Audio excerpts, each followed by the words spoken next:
Yeah, kind of taking it from the top. Some of the first questions that were coming in for Pat had to do with scaling and looking at the type of process that you see going forward. If you were looking at cleaning up larger bodies of water, just how you're going to be able to accomplish that at scale. We've looked at that, and I'd love to tackle it. I think it can be done, but it's going to have to be a relation with microbes. There's a couple of people around that are working with lakes that are utilizing microbes. I've personally watched a guy get rid of an algal bloom by just putting microbes on it. So you're going to bring the two together. It's going to be an integrated approach. I think the bubblers utilizing mats and the microbes along with the biochar, which I think it gives a really good option to go in and clean up a lot of these larger lakes.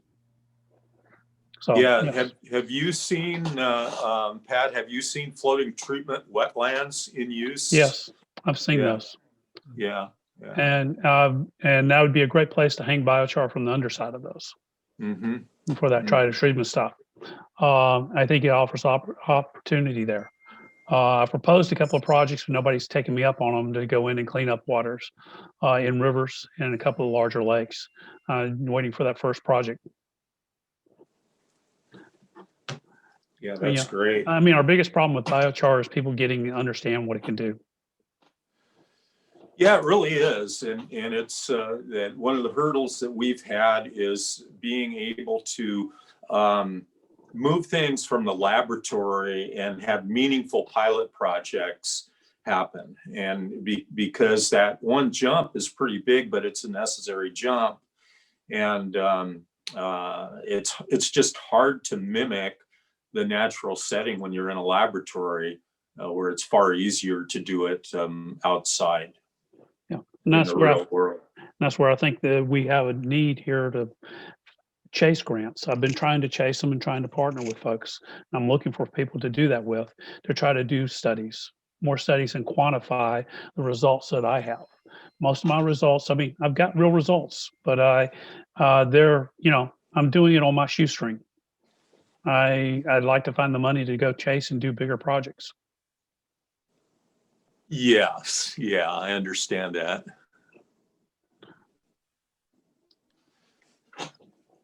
Let's see if there's any more questions for you coming in here. I'm looking through this quickly.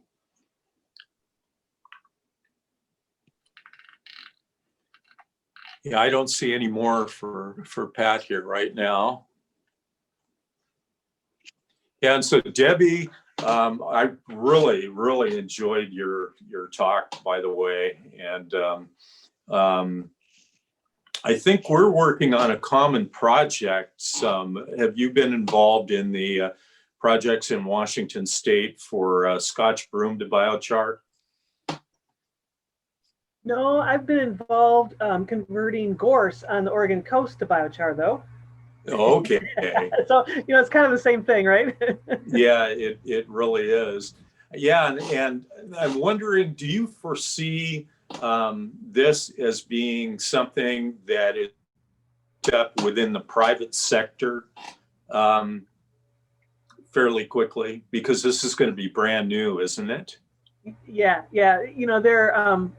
There's now, that I know of, there's probably more. I know of 3 different kinds of mobile units that could be used to convert forest residues to biochar.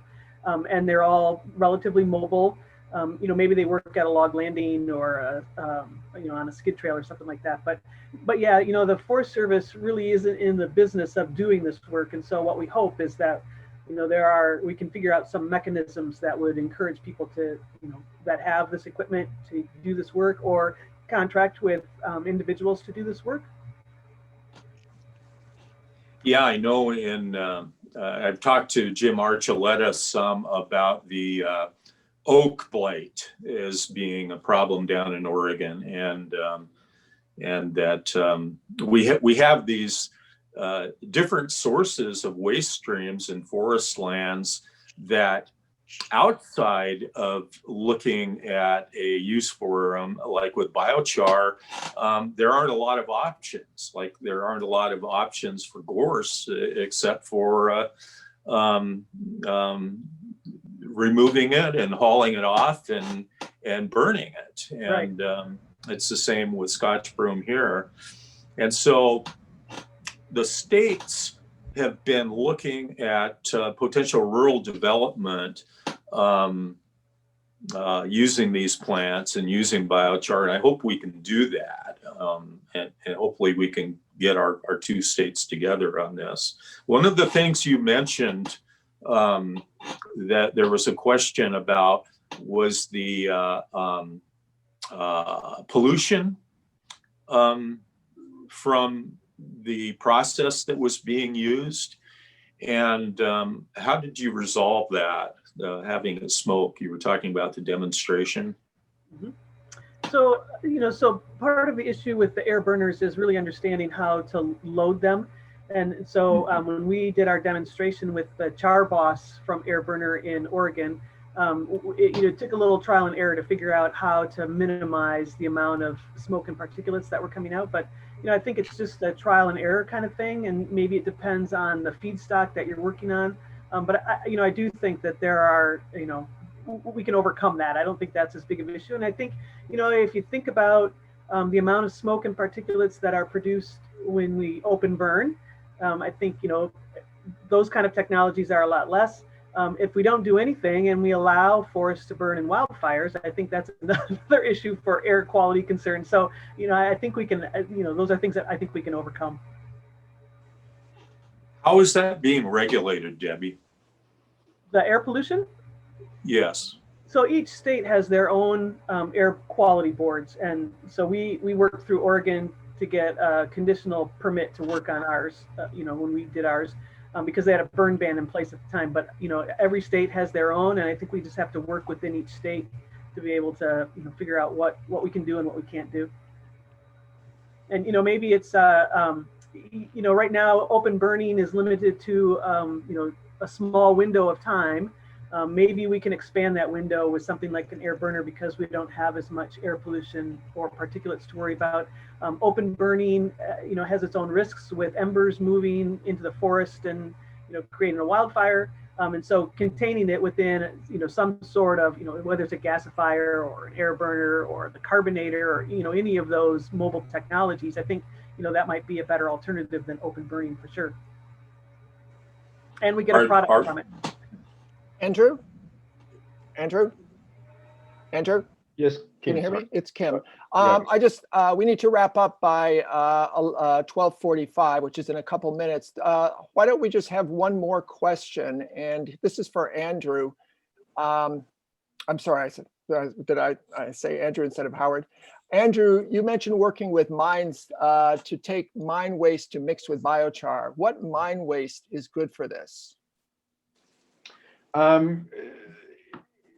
It depends on what it is we're trying to do. A lot of the technology we've been done kind of on gold waste. I've got a grant with USDA right now to be looking at some copper deposits and working with a couple of potential mines looking at that as well. So kind of to Deb's point, it's all of it has potential.